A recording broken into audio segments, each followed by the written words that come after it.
Selamat pagi. Saya harapkan anak didik sekalian selalu dalam keadaan sehat dan tetap di rumah, kemudian menjalankan home learning program ini dengan baik. Saya ucapkan terima kasih kepada anak didik sekalian yang pada minggu lalu sudah mengerjakan small test dengan baik dan benar. Untuk pertemuan minggu ini kita akan masuk ke bab yang baru, yaitu bab kedua, dan kita akan membahas tentang kedudukan dan fungsi Undang-Undang Dasar 1945 pada sistem hukum nasional.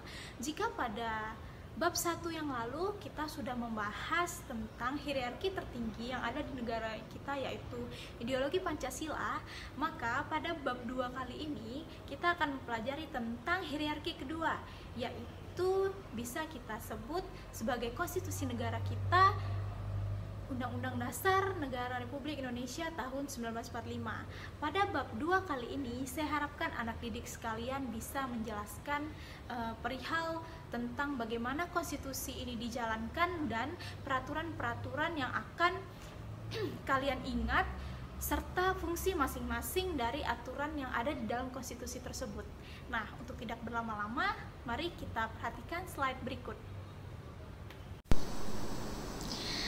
Nah, pada bab 2 kita kali ini, kita akan membahas tentang kedudukan dan fungsi Undang-Undang Dasar 1945 dalam sistem hukum nasional. Apabila pada bab pertama yang lalu kita sudah membahas tentang hierarki tertinggi kita, yaitu ideologi Pancasila, maka pada bab 2 ini kita akan membahas tentang hierarki kedua, yaitu konstitusi kita, Undang-Undang Dasar 1945. Tujuan pada pembelajaran kita pada bab 2 ini adalah diharapkan anak-anak bisa memahami pengertian dari konstitusi dan bagaimana cara kerja konstitusi ini pada negara Indonesia. Di sini sudah terlihat pada gambar bagaimana salah satu contoh pelaksanaan konstitusi atau pelaksanaan perundang-undangan yang ada di Indonesia. Pertama, pada pertemuan pertama ini kita akan membahas tentang makna UUD 1945 dalam sistem hukum nasional.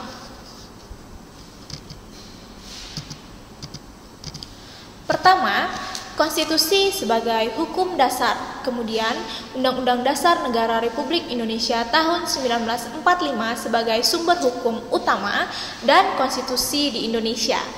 Setiap warga negara berhak mendapatkan hak-haknya sebagai warga negara. Hak tersebut meliputi hak asasi pribadi, hak asasi ekonomi, hak asasi politik, hak asasi sosial dan kebudayaan, hak asasi mendapatkan pengayoman dan perlakuan yang sama di mata hukum dan pemerintahan, serta hak asasi terhadap perlakuan tata cara peradilan dan perlindungan hukum. Akan tetapi, hak setiap warga negara haruslah diimbangi dengan kewajiban sebagai warga negara Indonesia yang baik. Pertama, kita akan membahas tentang konstitusi sebagai hukum dasar. Konstitusi dapat diartikan sebagai hukum dasar yang dijadikan pegangan dalam penyelenggaraan suatu negara. Konstitusi merupakan sumber hukum tertinggi dan menjadi sumber hukum bagi segala peraturan yang berlaku. Konstitusi dapat berupa hukum dasar tertulis yang lazim disebut Undang-Undang Dasar, dapat pula tidak tertulis yang disebut konvensi. Jadi saya singkat di sini, yaitu konstitusi adalah hukum dasar dalam penyelenggaraan suatu negara. Apa konstitusi kita? Undang-Undang Dasar 1945. Nah, jenis konstitusi di Indonesia juga terdapat dua. Pertama, tertulis, kedua, tidak tertulis. Contoh dari konstitusi tertulis adalah dia wajib berbentuk dokumen dan berbentuk nyata, dan kita kenal juga sebagai Undang-Undang Dasar 1945 ataupun hukum tertulis yang lain. Nah, untuk hukum tidak tertulis disebut juga konvensi. Salah satu contohnya adalah kebiasaan presiden berpidato pada tanggal 16 Agustus ataupun adat-adat yang dilakukan di beberapa daerah yang wajib diikuti oleh masyarakat setempat.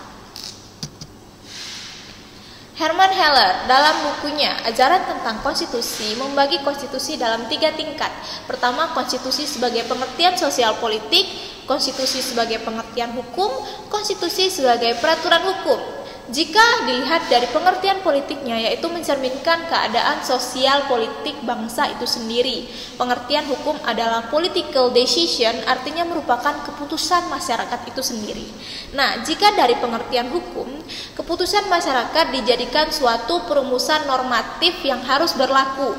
Pengertian politik diartikan sebagai insane, artinya harus berlaku dan diberikan suatu sanksi jika dilanggar. Hukum ada yang tertulis dan tidak tertulis. Kemudian konstitusi sebagai suatu peraturan hukum yang tertulis.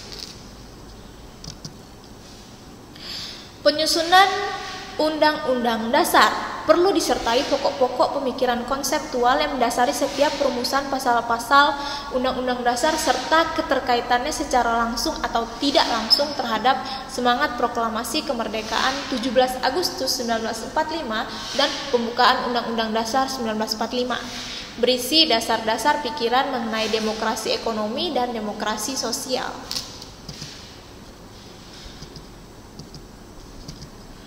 Undang-Undang Dasar Negara Republik Indonesia tahun 1945 sebagai sumber hukum utama. Jadi pada pasal 1 ayat 3 juga sudah diperdengarkan bahwa negara Indonesia adalah negara hukum. Kemudian UUD 1945 sebagai hukum tertinggi di Indonesia, sehingga UUD 1945 menjadi acuan pembuatan undang-undang yang ada di bawahnya.